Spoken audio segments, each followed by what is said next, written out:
980 بخارا کی زمین پر ایک بچے نے آنکھ کھولی جس نے آنے والے وقت میں دنیا کو علم اور شفا کا نیا رستہ دکھانا تھا۔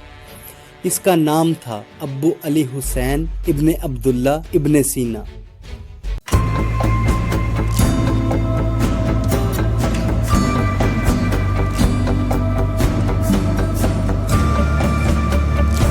السلام علیکم، آپ دیکھ رہے ہیں اسرار ماضی، جہاں ہم لاتے ہیں تاریخ، علم اور حقیقتوں سے بھرپور معلومات۔ یہ وہ دور تھا جب یورپ تاریکی میں ڈوبا ہوا تھا اور علم کے چراغ صرف مسلمان سرزمینوں میں روشن تھے۔ ابن سینا کے والد ایک معزز عالم تھے۔ گھر کا ماحول ایسا تھا کہ کتابیں بچوں کے کھلونوں کی طرح تھیں۔ صرف 10 برس کی عمر میں ابن سینا نے قرآن مجید حفظ کر لیا۔ پھر ان کی پیاس بڑھتی گئی۔ وہ کہتے تھے جو سمجھ میں نہ آئے اس کے پیچھے جاؤ، یہاں تک کہ وہ خود اپنا راز کھول دے۔ 9 عمری میں ہی انہوں نے منطق، ریاضی، فلسفہ اور طب میں مہارت حاصل کر لی، اور پھر ابھی صرف 17 سال کے تھے جب ان کو سلطنت سامانیہ کے بادشاہ کی بیماری ٹھیک کرنے کے لیے بلایا گیا۔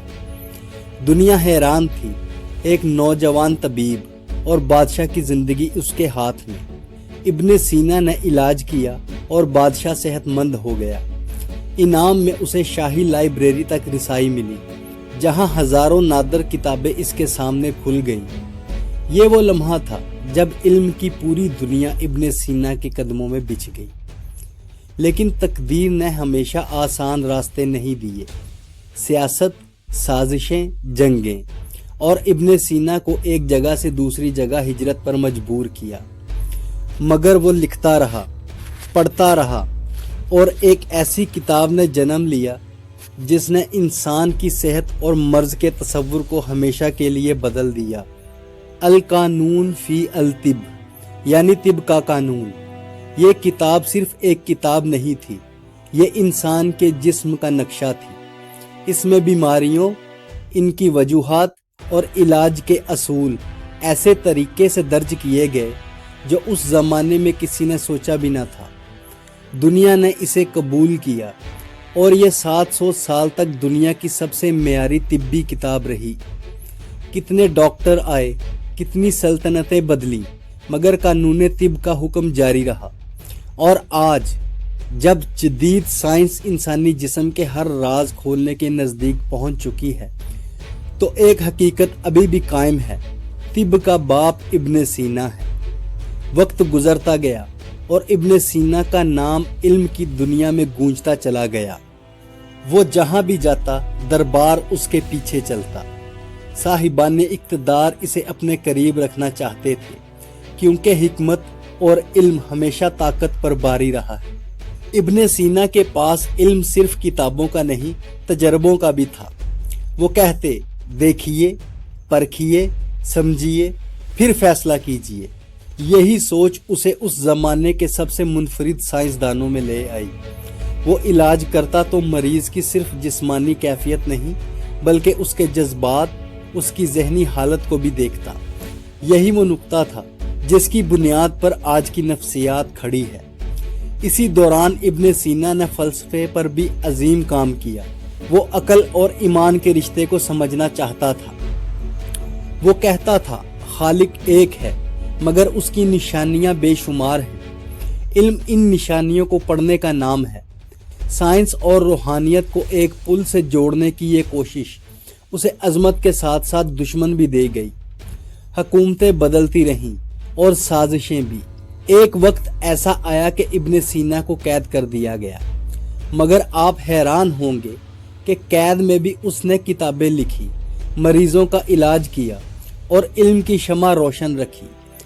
پھر اس نے تاریخ کا وہ عظیم کام انجام دیا جس نے اسے امر کر دیا، القانون فی الطب کی تکمیل۔ وہی کتاب جو یورپ، ایشیا اور عرب دنیا میں کم و بیش 700 سال تک میڈیکل سائنس کی جان بنی رہی۔ اس کتاب نے دنیا کو بتایا کہ انسانی جسم کے اعضاء کیسے کام کرتے ہیں، بیماری کیسے پیدا ہوتی ہے، دوائیں کس اصول پر اثر کرتی ہیں، صفائی اور احتیاط علاج سے زیادہ ضروری ہے۔ یہ وہ باتیں تھیں جو اس زمانے میں کسی بادشاہ نے نہیں، ایک مسلمان سائنسدان نے دنیا کو سکھائیں۔ ابن سینا نے صرف طب نہیں، ریاضی، فلکیات، کیمسٹری، موسیقی، منطق، ہر میدان میں علم کی نئی راہیں کھول دی، اور یوں دنیا ایک بار پھر تسلیم کرنے پر مجبور ہوئی کہ علم کی سلطنت کا اصل بادشاہ ابن سینا تھا۔ ابن سینا صرف ایک طبیب نہیں، وہ انسانیت کے معالج تھے۔ ان کی سوچ مشاہدے سے چلتی اور تحقیق پر مکمل اعتماد رکھتی تھی۔ انہوں نے سب سے پہلے یہ بتایا کہ بیماری جراثیم کی وجہ سے بھی ہو سکتی ہے۔ یہ حقیقت جدید مائکرو بایولوجی نے 1000 سال بعد ثابت کی۔ ابن سینا نے دل، جگر، گردوں، معدے اور دماغ کے نظام کو اتنی باریکی سے سمجھا کہ آج بھی کئی اصول انہی سے لیے جاتے ہیں۔ انہوں نے یہ نظریہ دیا کہ ذہنی دباؤ جسمانی بیماری بن سکتا ہے، یعنی مینٹل ہیلتھ بھی طب کا حصہ ہے، وہ بھی اس دور میں جب لوگوں کو نفسیاتی مریض کو پاگل سمجھ کر زنجیروں سے باندھ دیا جاتا تھا۔ لیکن سب سے بڑی کامیابی ان کی عظیم ترین تصنیف القانون فی الطب، 5 بڑے حصوں پر مشتمل، 760 سے زائد ادویات کی تفصیل، آپریشن اور سرجری کے اصول، جسم کے قدرتی دفاعی نظام امیون سسٹم کی وضاحت، وباؤں کے پھیلاؤ کی سائنسی وضاحت، تپِ دق، شوگر اور کینسر کے بارے میں ابتدائی علم، اور پھر جب سائنس نے تیز رفتاری سے ترقی شروع کی تو لوگوں کو سمجھ آیا کہ ابن سینا کا علم صرف تاریخ نہیں، آج کی حقیقت بھی ہے۔ Heart disease, pharmacy, clinical tests, diagnosis methods, یہ سب میراث ابن سینا کی ہے۔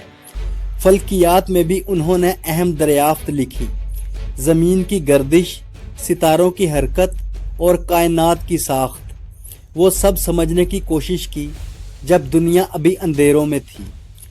آج جب ہم کسی ہسپتال میں ڈاکٹر کو نبض چیک کرتے یا چیک لسٹ بنا کر مرض کی تشخیص کرتے دیکھتے ہیں تو یاد رکھیے یہ وہی طریقے ہیں جنہیں ابن سینا نے سائنس بنایا۔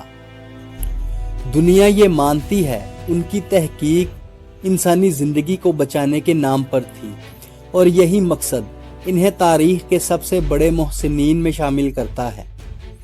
دنیا اپنے محبوب انسانوں کو بھی ہمیشہ یاد نہیں رکھتی۔ وقت کا اصول ہے، جو آیا ہے وہ لوٹے گا، لیکن کچھ لوگ دوبارہ لوٹ کر آتے ہیں، اپنے خیالات میں، اپنی تعلیم میں، اپنی خدمت میں۔ ابن سینا کی زندگی کے آخری سال مسلسل سفر، تحقیق اور ذمہ داریوں میں گزرے۔ وہ بے شمار بیماریوں کا علاج کرتے رہے، لیکن ایک بیماری ایسی آئی جس کا علاج وہ خود بھی نہ کر سکے۔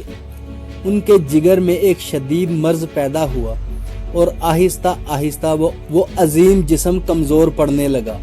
لیکن حیرت کی بات یہ ہے کہ آخری سانس تک ابن سینا کے ہاتھ میں کتاب تھی اور قلم چلتا رہا۔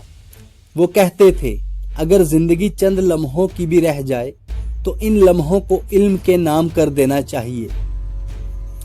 1037 عیسوی میں یہ روشن چراغ خاموش ہو گیا، مگر حقیقت یہ ہے کہ ایسی روشنی کبھی بجھتی نہیں۔ ابن سینا تو دنیا سے چلے گئے، مگر ان کا علم ایک معجزے کی طرح زندہ ہے۔ آج جب کسی کا آپریشن ہوتا ہے، جب ڈاکٹر مرض کی شناخت کرتا ہے، جب نفسیات انسان کے درد کو سمجھتی ہے، جب فارمیسی دوا تیار کرتی ہے، تو وہاں کہیں نہ کہیں ابن سینا کی سوچ کا چراغ جل رہا ہوتا ہے۔